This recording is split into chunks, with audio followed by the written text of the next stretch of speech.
Hey friends, welcome back to the channel. In this video, we're going to be analyzing, listening, and possibly questioning an interpretation of the Trumpet Shall Sound from Handel's Messiah. But it's not just any production of Handel's Messiah, it is the Young Messiah production from 1990. To be honest, there's very little information on this production, but my guess is that in the 90s they tried to modernize, they tried to make a youthful and young spin on Handel's Messiah.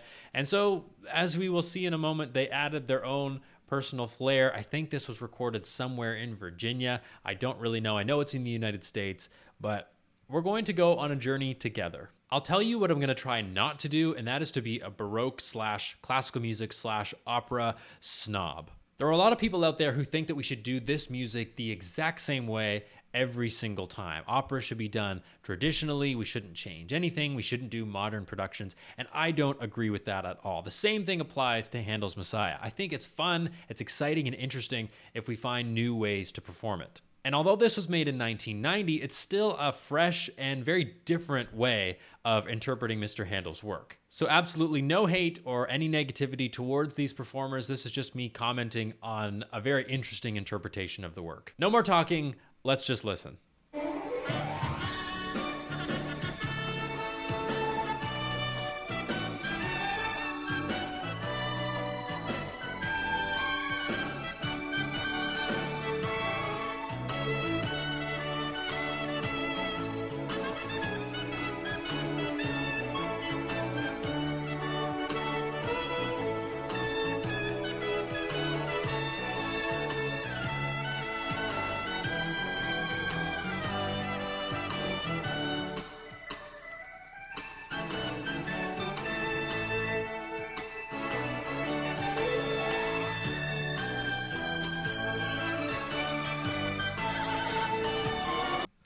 Eat your heart out, Handel. This is Phil Driscoll, and Phil Driscoll can shred on the trumpet. There's no question about it. It's kind of close to the actual introduction, but he's swinging the eighths. He's adding his own flair and personality, and honestly, I don't hate it. Before we listen to what I can imagine is going to be very interesting vocals, let's look at this stage. I'm doing Messiah in 2 weeks, and I can tell you that it's not going to look anything like this. We've got the big lights. People are dressed with these like kind of silky, flashy clothes. And if we watch the entire Young Messiah, which I'll link the full video in the description below, you're going to see some very, very 90s looking people. Here we go. Here's the opening line. Ready? The trumpet shall sound. And the dead shall be raised. And the dead shall be raised incorruptible. This is so entertaining if you know the traditional way that this aria is performed. I'll also link a video in the description below so you can listen and you can compare to what Mr. Driscoll is doing. Both fantastic interpretations, but sung in very different ways. Phil here is doing some vocal distortion, some raspiness, whereas the traditional route is gonna be very clean, very clear. But I gotta say, he's killing it so far.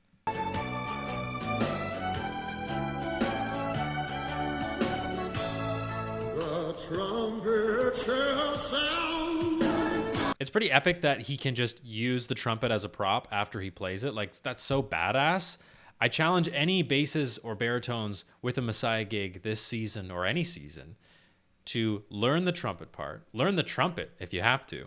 And then when it gets to the time where you get to sing the trumpet shall sound, which is a lot, I want you to use that thing as a prop. Good luck. So not only is Phil kicking ass with his trumpet skills and his vocal skills, but he has backup singers.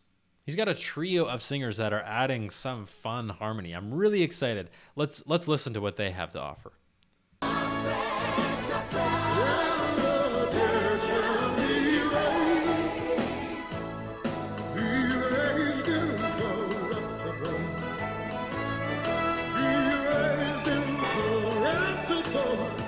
Adding so much soul, the trio is just helping him out, and if the dead aren't raised yet, they will be from this performance. I guarantee it. Let's keep going.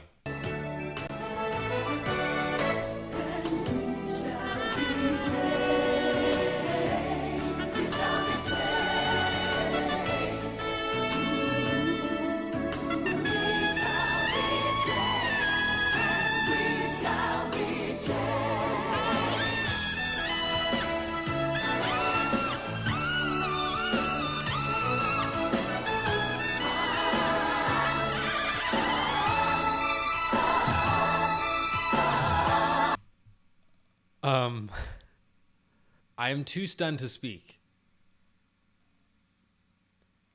Can you just imagine how epic it would be if the bass or baritone soloist stopped singing and played instead? But he's not just playing the melody. Oh, no. He's going up the octave and playing it up there. And he might explode.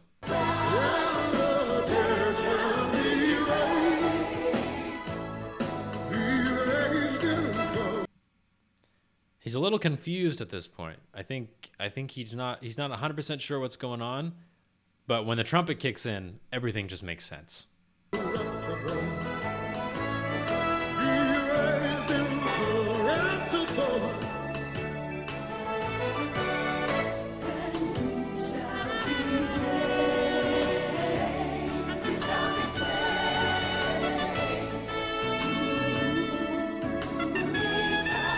Look at that posture. Like, that is a guy who is dedicated to his craft. He is fully leaning back. That's impressive. I'm going to try singing like that.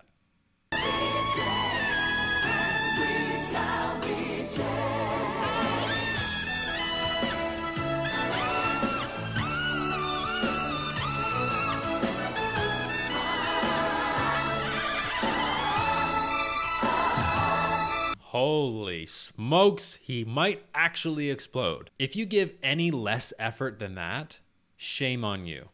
I don't care if you had a bad day. I don't care if you're tired. 200% effort, just like that, or else you're fired. The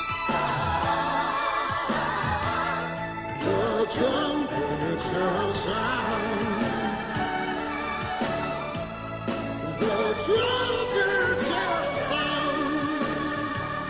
Just adding so much to this piece. One thing I really do admire about his playing and about his singing is that he's going 110%. I mean, there's no holding back. And if you sing like that and you perform with that kind of energy, then the dead shall be raised. And the dead shall be raised.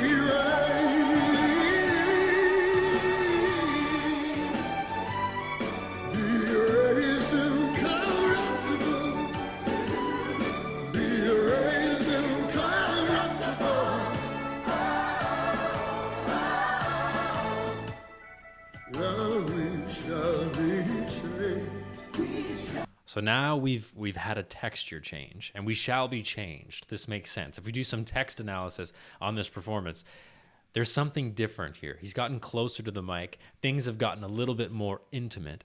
And he shall be changed. Like, we're almost whispering. We're trying to draw the audience in here. And the backup singers are adding to this as well. They're getting a bit more intimate. They're getting a little bit quieter, and it's just changing the setting, changing the mood a little bit.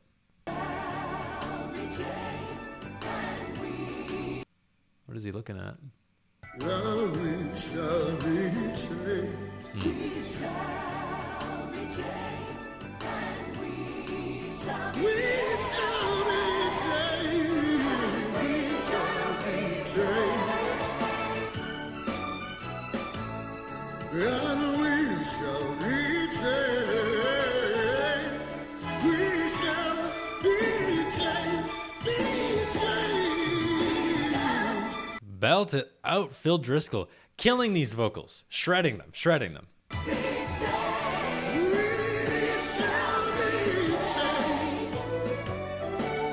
shall be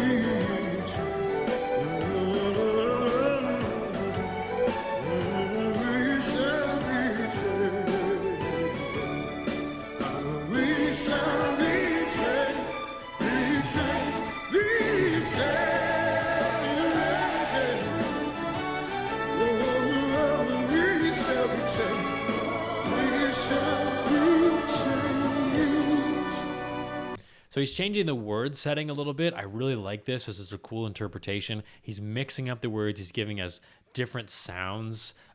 Sometimes he's just going, whoa, whoa, whoa. He's kind of mixing it up. I love that. And we shall be changed. We shall be changed. Be changed. Be changed. We shall be changed. We shall be changed. oh. Like, I really feel it's like a bit spooky at this point.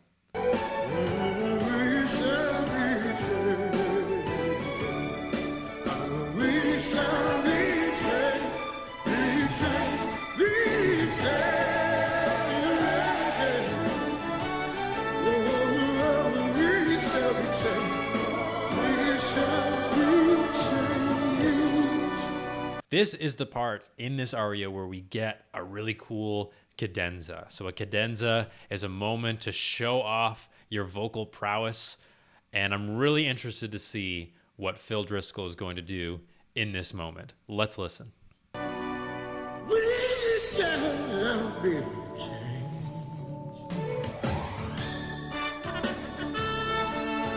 So really interesting, short and sweet. I love that. It was very to the point. And he had some eyes going on there. He was really looking around. Love that as well. Let's listen to it one more time and focus on the facial expressions we've got here. Really interesting. We shall be changed.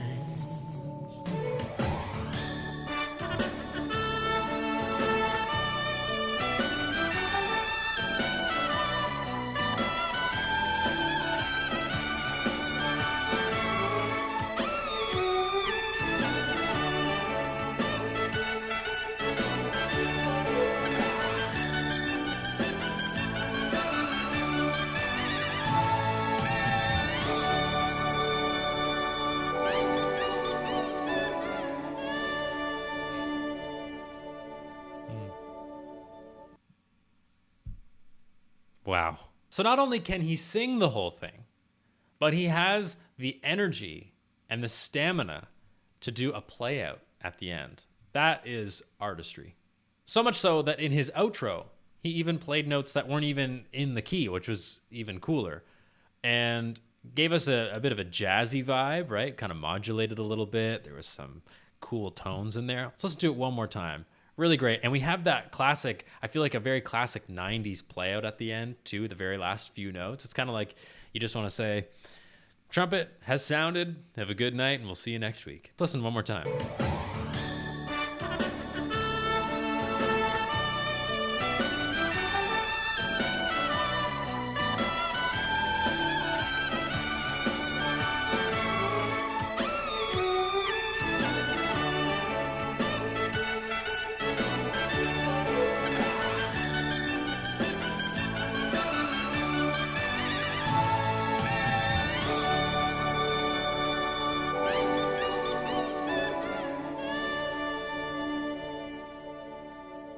And the background singers can only stand there in awe and listen to the end of this aria, much like we are now, sort of stunned, shocked, and inspired. All jokes aside, this was a very energetic and interesting interpretation of The Trumpet Shall Sound. I am changed, and I hope you are as well. That's it for today's video. If you enjoyed it, please like and subscribe. If you have any questions, thoughts, or concerns, please leave them in the comment section below. Thank you very much, and I'll see you in the next video. The trumpet shall sound, and the dead shall be raised.